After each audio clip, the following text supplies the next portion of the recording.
So, in June 2023, the long awaited Adipurush was released into the world with seemingly much hope for another Indian fantasy. Unfortunately, the creators of Adipurush bit off a lot more than they could chew, and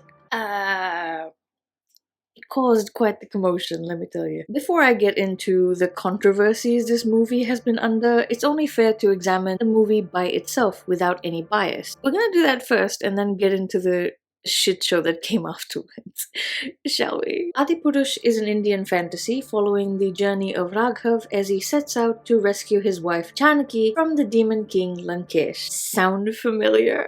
'Cause it is! Director Om Roth and writer Manoj Muntashir decided to make a Ramayan retelling inspired-ish sort of Indian action fantasy because reasons. And if you were confused by that explanation, don't worry, everyone else was too. Now, for a bit of context, the Ramayana is a set of epic poems written roughly 2000 years ago by Maharishi Valmiki, who was a sage said to have lived in the time of Lord Ram, the titular main figure of the epic itself. The Ramayana talks about a bunch of things like Ram's birth and life, etc., but the core of this epic is his exile and rescue of his wife Sita from the demon king Ravan. It's a story of good versus evil, battling ego and arrogance, true love, loyalty, and dedication. Essentially, this is the inspiration for every fantasy epic that we see today. So, it's not abnormal to make a story inspired by Ramayana. Triple R makes references to Ram and Bali, and I don't think anyone's really complaining. Ramayana is an inspiration of strength, resilience, and good moral character in the face of evil. It's great. My general review of this movie is that it was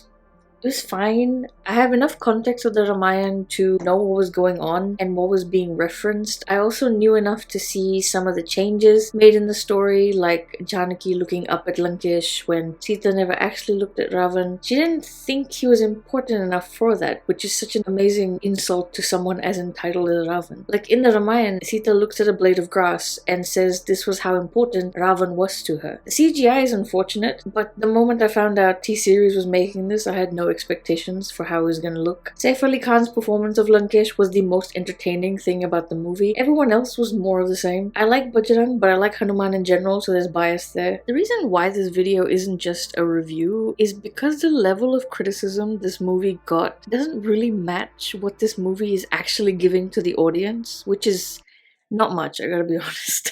We do have to get into the controversies. Okay. Let's do it. Let's start. A recurring complaint that I had seen amongst the articles is the dialogue, and part of this I do agree. The movie tends to jump from formal Hindi to Bollywood Hindi in a very sloppy way. Usually when you see retellings, they have a specific formal way of speech, and this is not specific for religious shows. I'm sure you felt it whenever a modern term is thrown around in a serious historical fiction. It sounds jarring. It's the same in Adipurush. Aside from any religious points of view, switching your speaking style from informal to formal out of nowhere is not a good writing decision. I can understand if a villager would sound different from a prince, but in Adipurush, Janaki, who's a princess, and Sheshan, Lankesh's son, who are both princes, just start bursting out in informal Bollywood speech. It's really weird because Lankesh and Raghav generally speak in a very formalized speech. This kind of switching around ruins the immersion of a story, especially if your CGI isn't looking good. Your dialogue is the next best thing to give your movie strength, and this dialogue is just all over the place. In regards to a government ban of this movie, Nepal wants to ban the film because apparently Janaki was referred to as India's daughter when Sita is supposed to be born in Janakpur near Kathmandu, so she's Nepal's daughter technically. Now obviously, giving the benefit of the doubt, I don't think Nepal's government is just out here rummaging through Bollywood films to find something to be angry about. I'm sure this movie was just another example of a long-running tension between India and Nepal. We'll leave them to their custody battle as we move on to the next part. This movie was also criticized for its depiction of Ravan as Islamophobic, since he was depicted as a Mughal emperor in a negative light. I don't know much about this era to really say anything about it, and honestly, the Islam-Hindu conflict is so convoluted and long-winded, I'm not even going to entertain it with more attention right now. I'm just telling you this is a point of contention. Don't ask me questions because I don't know. One thing that was a problem with Saif Ali Khan specifically is that during an interview he said that Ravan was given even more justification in his character, which is an interesting way to look at it. I will say, Ravan kidnapped an innocent woman because his sister was angry that the woman's husband wouldn't marry her instead. That is... you can't really make that look justified in any way possible. I understand that people nowadays like making villains a good guy who is forced to be bad, but the reality of the situation is some people are just bad, and some characters need to stay that way to make that lesson clear to those who think they can change everyone. There are a bunch of other things I would discuss, but some of them are so stupid I can't even bother to give them a full segment. Like, people were criticizing Kriti Sanon for playing Sita because she danced suggestively in other movies.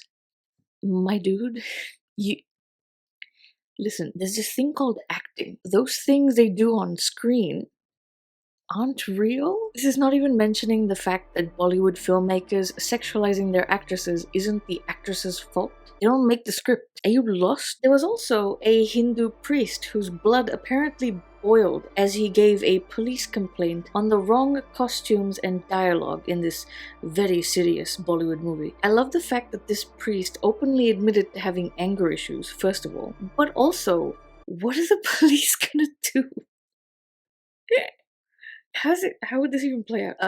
Mr. Montashir. Yes, that is me. Sorry, sir, it seems you have, you had the wrong costumes and dialogue in your movie. Oh yeah, it's more up to interpretation, really. Yeah, no. I'm gonna have to take you in, sir.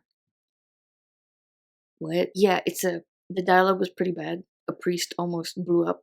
You need to go to jail. All this chaos has come to essentially my own conclusion to this situation. When you write a story, know your fucking audience. Om Roth and Manoj Montashir wanted to make a Ramayan that was digestible for a modern audience with simple language, which is called Tapori language, and I kept calling it Bollywood speech, but it's called Tapori language. It's like a slang Hindi, basically. But the problem is, I don't see it. Where's the modern? Like, yes, you use Tapori language and bad Marvel CGI, but what else? Sita, for example, gets everything interesting about her taken away for this dull Disney remake feminism. Also, feminism is a concept that appeals to modern audiences. Manoj, did you conveniently forget that? Or then there's Islamifying Ravan, that basically resurfaced a centuries-old conflict. Yes, you heard me. Centuries-old conflict. Also, you couldn't double-check where Sita was born? Like, did you really need the India-daughter dialogue? Which modern audience needed that to happen? The story doesn't divulge in anything modern or new. It doesn't expand on the ideologies in a modern context. Like I said before, this movie doesn't do anything it claims to do. It really makes me wonder if any planning was done for this movie, or it just sounded cool to do in the moment and they didn't think it through. This is what actually bothered me personally about the movie, because it stinks of Disney and Marvel trying to accommodate to modern audiences by doing the barest minimum or just talking about it and doing nothing in particular. I'm not complaining to the police though, because that is something a stupid person would do. Manoj Montashir wanted to make a story in a similar vein to the stories told in his village. Great, perfect, sounds like a wonderful start. But as anyone knows, good intentions does not equal good execution. While yes, I was poking fun at some of these extreme reactions from people, and I still stand true to that, I don't think Om and Manoj are really innocent in this matter. I don't condone angry or violent behavior, especially considering that India has bigger problems than one dumb movie. However, Om and Manoj made significant mistakes when making this film way before it was released. As I was researching, it looked like Om and Manoj kind of tricked their audience with flaky promotion. The Hindustani Times, for example, mentioned that Om Roth had theatres reserve a seat for Lord Hanuman, creating this notion that he was very diligent in making this movie for a religious audience. But then, when the movie started getting intense criticism, the story changed. Suddenly, this faithful installment of the Ramayana with full religious energy became a loose interpretation of the epic. You can't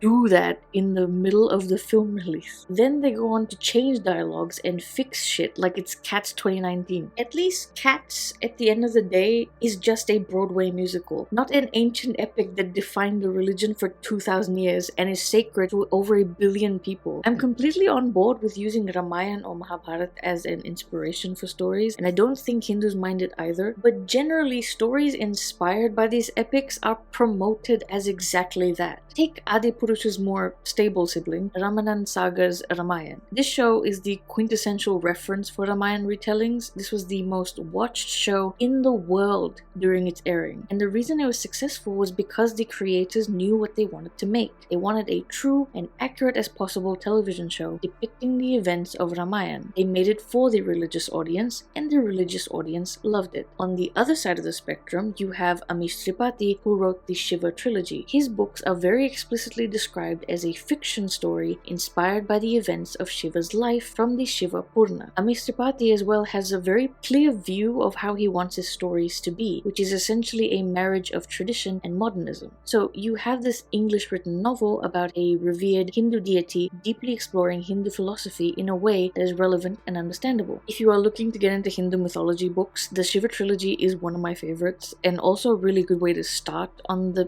particular topic. But the point is, these creators understood what kind of work they were doing. They had clear ideas and executed them faithfully. Manoj Muntashir and Om Roth didn't do this. They had a vague idea of what kind of movie they wanted to make, and when that vagueness backfired in heavy criticism, they tried to backpedal. That is not how you release a movie. Certainly not a movie that's inspired by something so important to people. I am not one to support coddling religious communities, but at the very least, if you are making something out of religious stories, figure out what angle you're taking. Are you making a faithful adaptation, or are you inspired by it, or are you criticizing it? That last part might piss off people regardless, but at least your execution and intentions lined up properly. Kaikeyi is another good example of how to retell the Ramayana. Kaikeyi is meant to be the stepmother to Ram, who initially orders his exile, and this book by Vaishnavi Patel explores how Kaikeyi came to that decision. It wasn't as simple as she was an evil stepmother. It's a story of Kaikeyi's struggle as a woman in an extreme patriarchal world, and how a prophecy and too much power can disrupt the psyche of an innocent child like Ram. This story shows that Kaikeyi had to exile Ram for him to gain perspective in his life again, because people were literally treating him like a god, and Ram began to take advantage of it because he's an impressionable child at this time. I like that because I don't buy this whole Ram was a perfect man thing. I think Ram was a man with strong moral character, definitely someone you can look up to, but being exiled for 14 years aided in that development. I find that far more admirable than the fact that he was just born good. The end. I much prefer the idea that both Ram and Ravan had the potential of being very good people, but Ravan grew too arrogant and Ram chose a moral path. That's a movie I'd watch. Unfortunately, Adipurush turned out bad. I didn't hate it, but I can definitely understand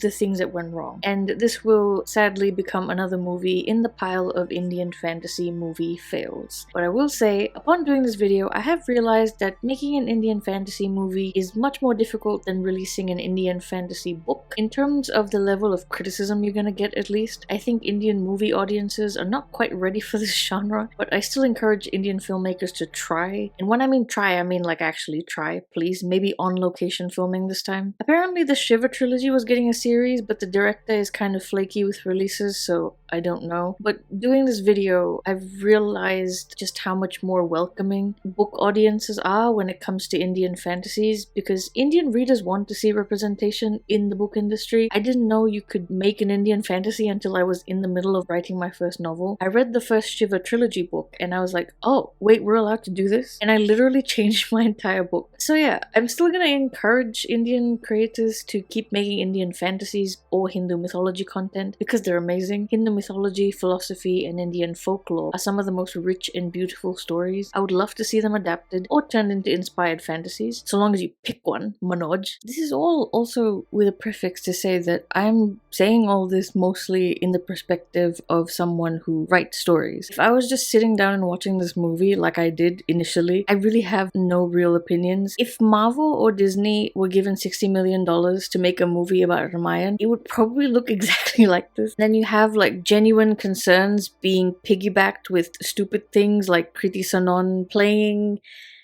suggestive characters in other movies. Like it gets so stupid the more you research into this. And I really don't think Omrot and Manoj Montasher were just out here planning all this stuff out, all this chaos. I highly doubt they planned anything, really, to be honest with you. Yeah, I don't really get this whole drama behind this movie. This kind of concerns me because it can also start discouraging other Indian creators from making something that's a little bit more thought out and probably means something a little bit more than Adipurush, but hopefully doesn't discourage them. So I do want to put it out there that people are still looking for Indian creators to make this stuff, except with a little bit more thought and a little bit more care put into it. Keep doing what you're doing, and please leave the Marvel Disney CGI bullshit back in the trash with Phase 4. Okay? Thank you. Bye.